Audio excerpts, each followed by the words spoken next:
Okay, if you're interested in joining us in our weekly phone calls, myself and Dixie Sedgwick do phone calls once a week on various health subjects. The dial-in number is 605-562-3140. Participant access code 444-973#. If you want to be notified of our YouTube videos, myself and health coach Amanda Rideout do YouTube videos once a week on skincare subjects. We cover some Youngevity products as well. We cover various miscellaneous health subjects, in addition to being mostly about skin. We're talking about acne, the 7 different types of acne. Unbeknownst to most people who have not heard me speak before, there's actually 7 different types of acne. This is one of the reasons why most acne remedies, most acne treatments, most acne prescription medication or over-the-counter medications really are very ineffective, even though they might be temporarily effective. Excuse me. They're not long-term. They're not effective in the long term because you can't really address the biochemical breakdown that is occurring inside the body by using a cream or a potion or a lotion. That's the problem with most acne remedies. That's why acne remedies typically don't work, even though you may get some superficial appearance-type benefits. In any case, we're talking about the 7 different types of acne, myself and Amanda.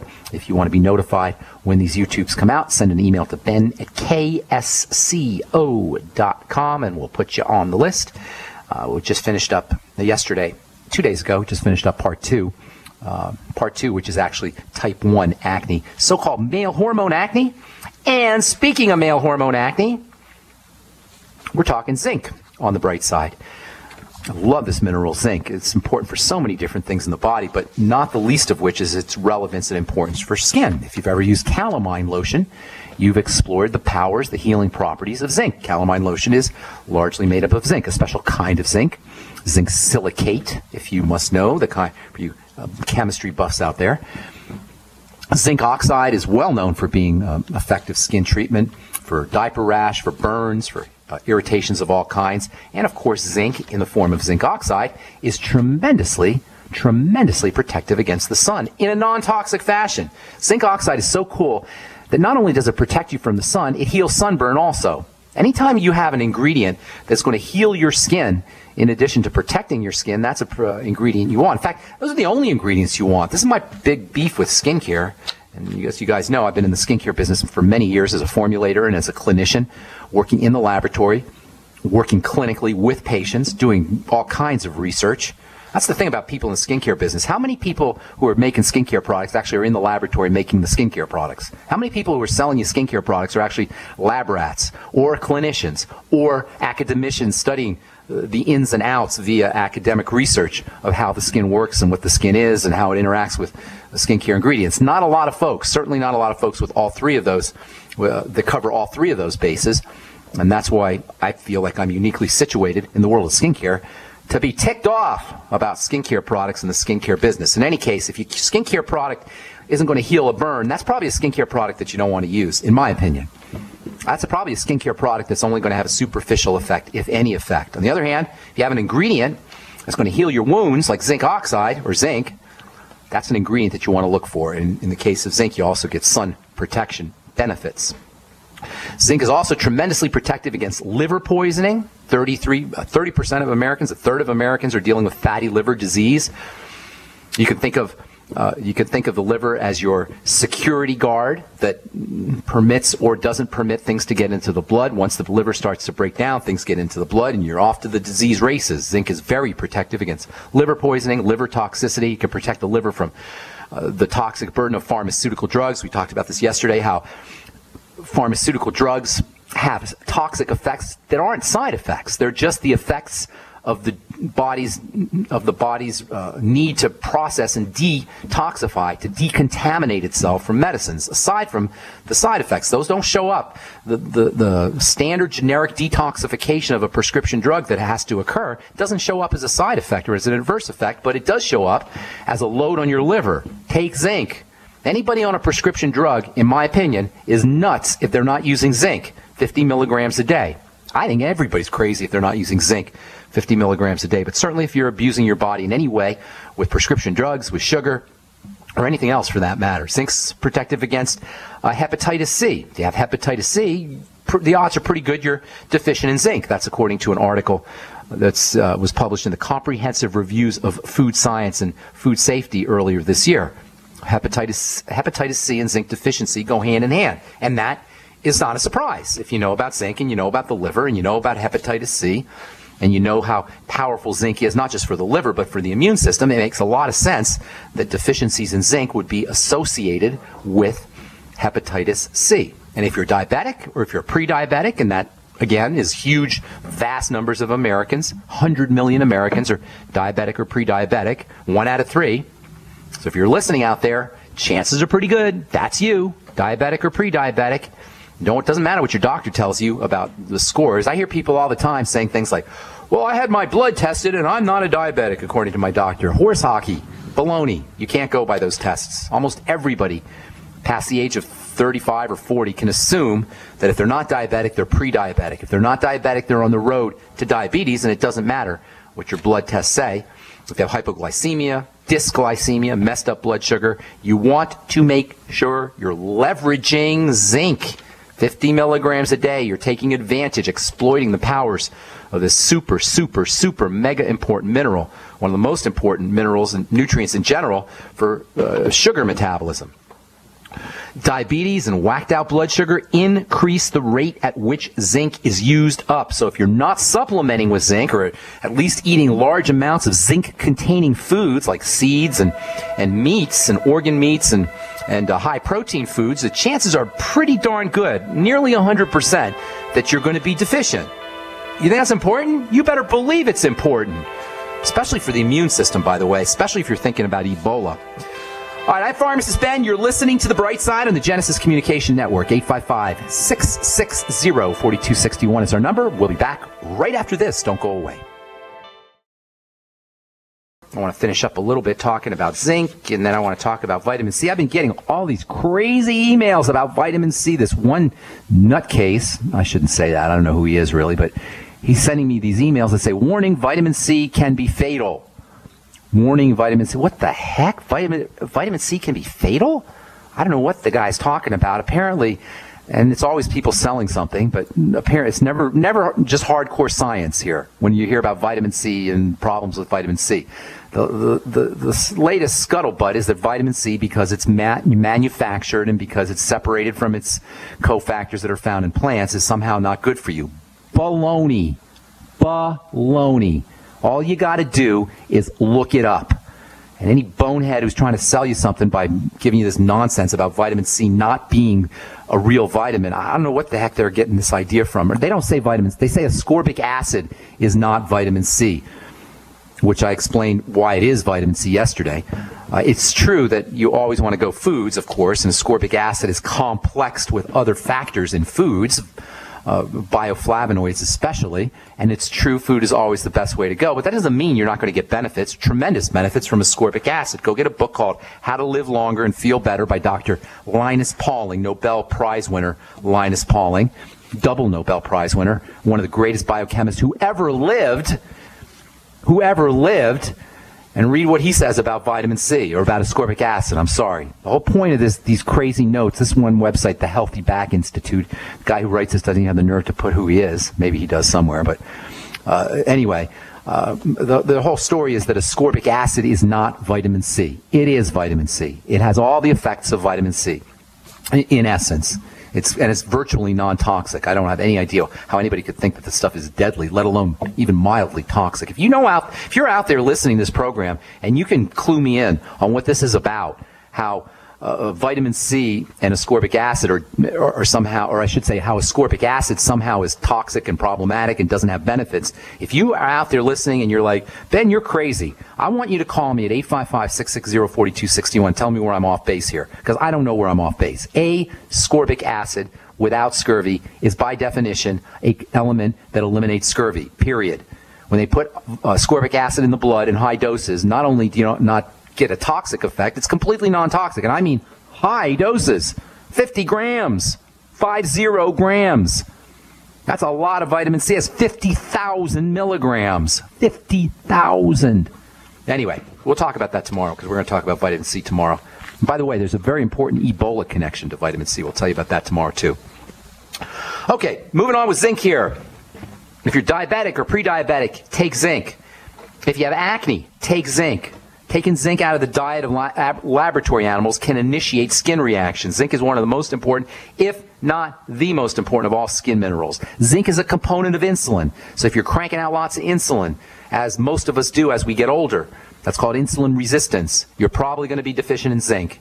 The more sugar you're eating, the more zinc you're burning. So if you're eating a lot of sugar, you're probably going to be deficient in zinc. If you have acne, you're probably deficient in zinc. Hey, if you got prostate problems, this is one of the most important roles for zinc. Zinc is a major, major, major prostate protecting mineral. If you're using the ProstFX from Youngevity, Dr. Wallach formulated it with some zinc in its most deluxe form. Doc's formulations are impeccable. The ProstFX is made with zinc monomethionine, which is the deluxe form of zinc. ProstFX also has selenium. That's also important for prostate health, and we find that selenium and zinc work together. They're both very important for the immune system. Other nutrients for the prostate include vitamin E and the ultimate EFA+. Saw palmetto, the herb. I'm not a big believer in saw palmetto, but there's some good literature on saw palmetto for the prostate. Beta-sitosterol or beta-sitosterol, depending on how you say it. That's another really, really cool nutrient. It's kind of a fatty nutrient for the prostate. The prostate's a fatty organ. So you want to consider prostate health issues, and they're very common. BPH, benign prostatic hypertrophy. BPH means your prostate cells are growing out of control. If you have any kind of prostate issues, you probably have an issue with fats, not surprising. We talk about this all the time. You probably also have an issue with sugar, not surprising. We talk about that all the time. And you probably have an issue with digestion in general, not surprising. We talk about that all the time. Yes, you should be using prostate-supporting nutrients, vitamin E, ultimate EFAs, zinc, selenium, maybe saw palmetto as well, beta-sitosterol or sitosterol.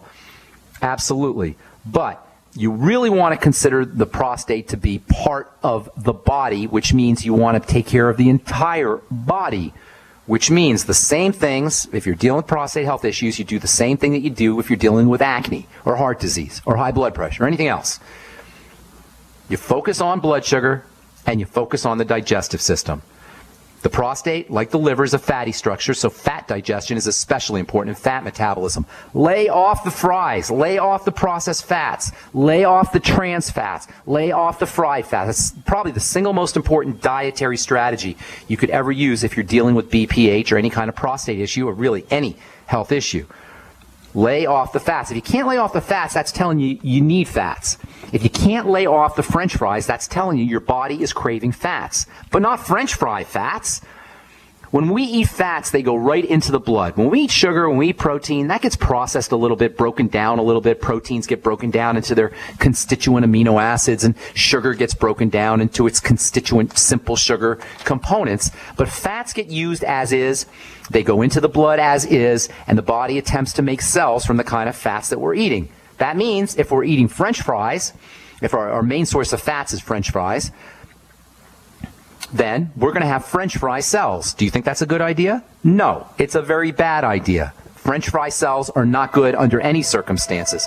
Do you think French fry cells are related to disease? You better believe they are. It's all about the cell, right? All disease is cell disease, right? All right, so much more to talk about here. We'll finish up talking about prostate cancer and prostate disease and the main reason, or one of the main reasons, why all of us are zinc deficient unless we're supplementing tomorrow on The Bright Side as we continue talking prostaglandins. I'm Pharmacist Ben. You're listening to The Bright Side on the Genesis Communication Network. We'll be back with your phone calls right after this. Okay, let's see. Time to hit our phones, 855-660-4261. What's going on, Isaac, in New York? How you doing, buddy? I'm doing okay, Pharmacist Ben. Do you know what Isaac means? You know what your name means? Isaac. Well, one thing I know is Isaac originated as in the Bible, Abraham being my father. Yeah, that's right. And Abraham and Sarah, Abraham's wife Sarah, was not supposed to have any babies. And when the angel came, she was like 80 or 90 or something. When the angel came and said, Sarah, you're going to have a baby. And she was 80 years old or something, 85, I don't know. She started laughing. And Isaac actually means laughter, because sure enough, 9 months later, praise God, she had a baby. And so she named him Laughter. And that's what Isaac means. Isn't that a cool name? Isaac, Laughter. Oh, yeah. I recalled that when I used to read my Bible. So I guess that's I guess that's the reason why I like to smile a lot. Maybe so. Maybe so. Good. Good. I like that. Where are you from, Isaac? I'm from New York. Okay. Good deal. How can we help you, my friend? Okay. I've been having liquid bowel movements for years. Not good. Not good. Yeah. How old are you? I'm 27. Okay. Now, liquid bowel movements mean a couple things. Excuse me. They mean, number one, your body is trying to evacuate something, trying to get rid of something. It could be a bacteria, it could be a pathogen. If you've had it for a long time, it probably isn't. It's probably something you're eating on a regular basis that the body considers to be a toxin of some kind, problematic in some way, and it's the way your body is attempting to eliminate that substance. So you want to link your bowel movement, your liquid bowel movements, connect those up to some kind of food that you're eating or something you're ingesting. Nutritional supplements can sometimes do it. So anything that your body is trying to evacuate will cause loose stools or liquid bowel movements. Also, if you're not absorbing minerals, that can do it too. Sometimes that happens when people use the Beyond Tangy Tangerine. They'll sometimes notice they've got liquidy bowel movements. In any case, it's your body either not absorbing or attempting to eliminate something, and you want to know what that is. Now, if you want to just dry things up a little bit, you want to start upping your intake of soluble fiber. Soluble fiber. Soluble fiber is the kind of fiber that makes things swell and absorbs water. Soluble fiber is a mushy kind of fiber that gives pears and apples and avocados their mushy kind of quality. So upping your intake of probably you want to stay away from the sweets forms of soluble fiber, but avocados are a good source of soluble fiber. Tomatoes can be a good source of soluble fiber. Potatoes can be a good source of soluble fiber. Anything that's squishy and mushy when it gets wet. Squash is a wonderful source, absolutely. Pumpkin. Anything that's kind of got a squishy, you know what I'm talking about, Isaac? Like a squishy, mushy quality. That can help absorb or mop up water. Bentonite clay can do the same thing. You might want a teaspoonful of bentonite clay. That might help. But I would be concerned about malabsorption in the sense that if you're passing foods through your body or passing nutrients through your body and eliminating them, you may be malnourished. You may not be getting your zinc. You may not be getting your magnesium. You may not be getting your B vitamins. Your nutrients may not be absorbed into the blood. You may be losing everything. So you really want to connect up what's causing these loose bowel movements, what kind of food is doing it, and then eliminate that food, and then what kind of, if it's a nutritional supplement, what kind of nutritional supplements are causing the problem, and then maybe either switch supplements or take less supplements at a time. Last thing that you might want to do is if you're not making enough stomach acid, and this is very common, or if you have an infection with a bacteria called H. pylori, which is secondary or follows malabsorption of, or I should say, poor acid secretion, not making enough acid, you may want to acidify your digestive system after meals using apple cider vinegar, or you can get something called pepsin, P-E-P-S-I-N, pepsin HCl. The ultimate enzymes will get you a little bit of acidification, and you can also have a compounding pharmacist make HCl, hydrochloric acid, that stands for, HCl drops for you, and use them after meals. So, number one, see if you can notice that there's certain foods that cause the problem and then eliminate those foods. Number two, if you're finding that it's related to minerals or nutrient absorption, get yourself on, start using smaller doses of those nutrients and maybe start acidifying the contents of your stomach using apple cider vinegar or HCl drops. Use the ultimate enzymes. You might want to try the Biolumin Nightly Essence. That's good for all digestive health issues. Bentonite clay might help you mop up some of that excess water, and the same is true about soluble fiber. And thanks so much for your call, Isaac. Hope we helped you out there. Jason in New York. What's up, buddy? Welcome to the bright side. Jason. Hey. Hey, what's up, man? How you doing? I'm doing very good. I just want to say thank you. You changed my life. Oh, I appreciate that. What's going on? How do we? The information. I didn't personally. The information changed your life. You're right. You led me to the way. But I used to have French fry cells too. So. Okay, good. Tell me what you noticed. Like what? Real quickly, just what were your symptoms and what happened? What changes you made and how you're feeling better? Well, I mean, I had a whole thing written out, but real quick is, a few years ago, I kind of developed asthma. I went to the doctor. The doctor couldn't really give me any reason. I mean, I was heavy all my life. I probably weighed, at that time, 250 pounds. And, this is what happens when you get older. That's what he told me. So I just had to live with it. He gave me Advair, and, that was going to be for the rest of my life, I guess. I don't know. And then I ended up hearing you on Alex, and you were talking to, I think, Aaron Dykes, who lost a bunch of weight. Yeah. And I figured I would give it a shot. I started listening to you every day. I started on a BTT. I stopped, eating lunch because I work outside. So whenever I would eat lunch, if I didn't make it, I would stop in places, and it was just you changed your life. Thing to do. Right, I did. And now tell me what are the results? I lost about 80 pounds in 18 months. Praise God. I'm down to 170. That's awesome. Asthma is gone. The asthma was gone probably a month after I started. Praise God. Yeah. That is so cool. That is so cool, Jason. Thank you. You should send a note to your doctor. Tell him maybe he wants to listen to the program too. Yeah, right. Maybe he can help his patients a little more. It's funny because I still get a letter from him because I canceled the next appointment, but I didn't cancel in time, so they send you a bill every month that you missed the appointment, and me and my wife laughed because that's too funny. Thanks so much, Jason. Have a good day, man. I appreciate it so much. Thank you. Yeah, maybe we should send his doctor a link to the bright side. Maybe his doctor can bone up on nutrition a little bit. All right, I'm Pharmacist Ben. You are listening to The Bright Side on the Genesis Communication Network. We got more phone calls for you, more good health information coming up right after this. Don't go away. All right, we're back on The Bright Side. Dwyane in Virginia. What's cooking? How you doing, man? I'm good. I've been listening to, about 6 months or so. All right. Got some good stuff. Been doing some supplements, and overall, just feeling better. All right. Overall. All right. Yeah. All right. So how can we help you? How can we help you there? The main reason I was calling, you're talking about this vitamin C issue that people are talking about. On a radio program I was listening to the other day, there was a Dr. Eric Llewellyn. Eric Llewellyn? I'm going to look him up. Now, is he an MD? Nutritionist. He's a holistic health guy from the UK. All right. I'm skeptical right off the bat. I'm skeptical. And what's he saying? Dirkovich from Grown by Nature. There's a supplement company called Grown by Nature. All right. And so he's selling...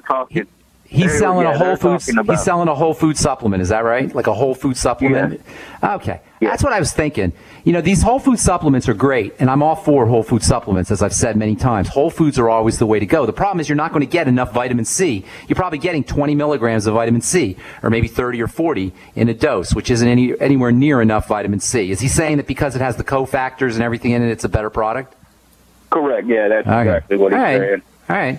Yeah, that's kind of I figured that's what they were saying. And, he's not exactly wrong either. He's just misleading. A little bit of truth is a dangerous thing in the sense that it's misleading. Yes, obviously, nobody's stupid enough to think that synthetic is better than natural. Of course it's not. Problem is you're not going to get the vitamin C you need in a whole food supplement. And to go around telling people that ascorbic acid without scurvy, because it cures scurvy, is somehow a problem, is just dirty pool. And somebody ought to tell Eric Llewellyn to have a little trace of humanity in him and stop. It's already confusing enough for people. To throw out more confusion because you want to sell some of your product is just not fair. But thank you for sharing that, Dwyane. I appreciate that. I'm going to do my research on that.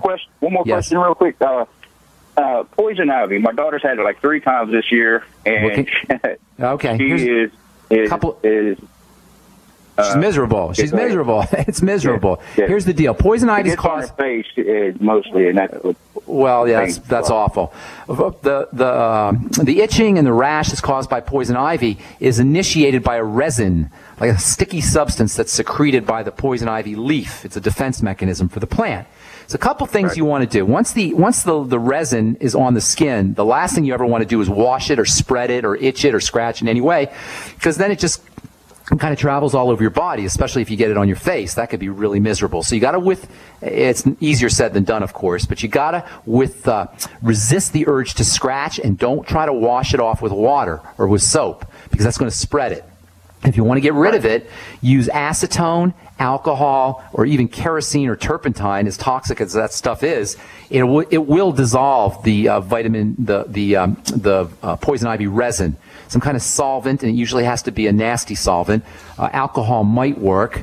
And the best solvent is going to be acetone, if you can find that, but that's not really great for your skin. And certainly turpentine or kerosene or even gasoline, that kind of stuff is awful for your skin. It's awful for your health. It's awful for everything, but it does dissolve the poison ivy resin. I'm not advocating it, but I'm just telling you that is one of the effects it will have. In lieu of that, use zinc oxide to keep the itching down. Get yourself, that's what we were talking about earlier in the program, calamine lotion, which is not zinc oxide, it's actually zinc silicate. That can also help. Between zinc oxide and zinc silicate or calamine lotion, those are your two best non-toxic topical strategies. You can also use something called Benacort, which is a drug, so it's got a little toxicity, not a lot, but a little bit. You can get that at a drugstore. Benacort stands for Benadryl and cortisone, and it's a combination of Benadryl, which has an antihistamine property, and cortisone, which has an immune suppressant property, both of which will relieve the itching and the rash, but they are drugs, so you got to be careful. So if you want to dissolve it, use acetone or some kind of petrolatum solvent, petroleum-based solvent. You can use mineral oil too, by the way. That's not quite as toxic as gasoline or kerosene. That might work. In fact, any oil. Now what about bleach? Well, no, I wouldn't use bleach because it's not a toxicity. Bleach is more for killing things. This is a resin, sticky resin. Bleach may have a little bit of a solvent effect, but it's just as bad for your skin as these other solvents I was talking about. Solvency, dissolving things is a dangerous strategy. But if your kid is absolutely miserable, you got to wait, take the better of two evils, the lesser of two evils, and that's a decision you'll have to make. Personally, I would be using some kind of oil like mineral oil and then zinc oxide or calamine lotion. Okay? All right. Thank you, buddy. Be good. Have a great day. Dwayne, thanks for calling. Daryl in Texas. What's up, buddy? How you doing? Daryl, going once, going twice. Daryl, where are you, man? Hey, Daryl. It's Gerald. I'm in Austin, Texas. I'm sorry. Okay, Gerald. Yes, sir. What's up, Gerald? I was calling just to tell you real quick. I've struggled with heavy drinking throughout my life, and I'm 42. I pretty much got getting sober in 2011. I developed type 2 diabetes. Okay. And for the first 6 months, I controlled it real well with insulin and a blood sugar meter and lots of exercise. I do construction, and but then I quit that in 6 months, and for the next 6 months, I completely controlled it with Beyond Tangy Tangerine, exercise, and I've done a lot of cleansing throughout my life, a lot of raw cleanses and just stuff like that. And so, but here's my real question: I don't drink anymore at all now, and I doing the Beyond Tangy Tangerine, bentophyamine, Sweet Ease, extra chromium. I'm going to run out of time here. Tell me how I can help you. Okay. The thing is, it's affected my vision. I want to know how I can really heal my vision. Okay. So your diabetes is not under control. That's the problem. If it's affecting your vision. Yeah. And that is one of the first things that will happen because the blood vessels in the eyes are very, very tiny. And diabetes, one of the major effects of diabetes is destruction of blood vessels, especially tiny ones. That's why diabetes is a leading cause of blindness. So your diabetes is not under control. It's very good that you're on the Sweeties and benfotiamine and all these other supplements. That's awesome. And you also want to throw in some zinc for sure. But as long as you're putting things in the body that spike your blood sugar, you're going to be sort of like bailing water out of a leaky boat. The supplements are like bailing water, but as long as you have a leak in the boat, you're not going anywhere. You may not be sinking, but you're not going to be going anywhere. So we got to take care of the leak, and the leak is the food.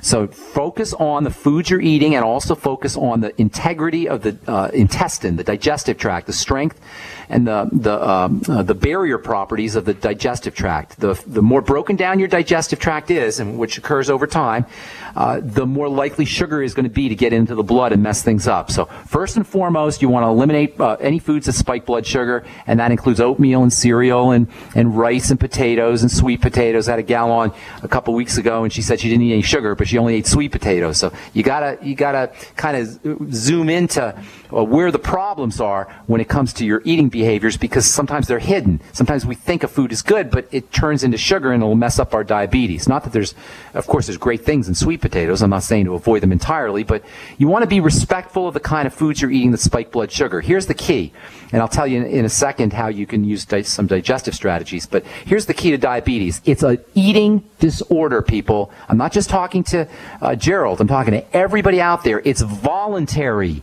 Diabetes is voluntary. Is this bad news? Am I being mean to you guys? No. It's good news. It's great news because it means we're in control. Nobody has diabetes. You have to be diabetes-ing. It's a verb. Does that make sense, Gerald? It's something you do over and over again. It's not like you have diabetes. It's something that you're doing. You don't have running. You're running. It's a verb. So how do you eliminate running? You stop running. How do you eliminate diabetesing? You stop diabetesing. That means spiking your blood sugar and your insulin with food. Stay off of those kinds of foods. If you're having a problem, and a lot of us are having problems weaning ourselves off of those kinds of foods, use more protein, use more fat, especially coconut oil or any kind of good fat. Butter is also a good fat. Use more spices, especially cinnamon.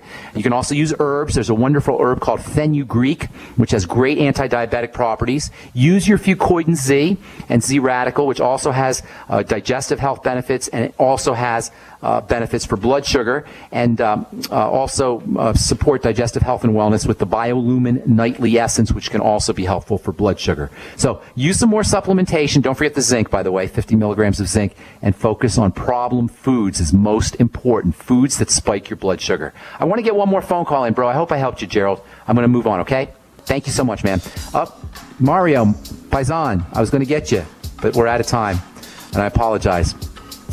Call me back tomorrow, Mario. I'll get you first up. And if we left you on hold, I apologize. Call back tomorrow. Tell our call screener that you were on hold and didn't get on, and we'll get you first up tomorrow on the bright side. I'm Pharmacist Ben. We'll continue talking about zinc and prostate health and vitamin C, and we'll tell you about the link between vitamin C and zinc and prostaglandins. There's a very important connection there. Prostaglandin deficiency, of course, is associated with all kinds of degenerative diseases, especially autoimmunity. If you're in Olean, New York, or in upstate New York, I should say, please come by the Century Manor Grill House, Tuesday, October 21st, 7 to 9 p.m. Call Jonathan Smith, 646-258-0148. I'm Pharmacist Ben. Thanks for listening, folks. Have a wonderful day. We'll talk to y'all later. Bye for now.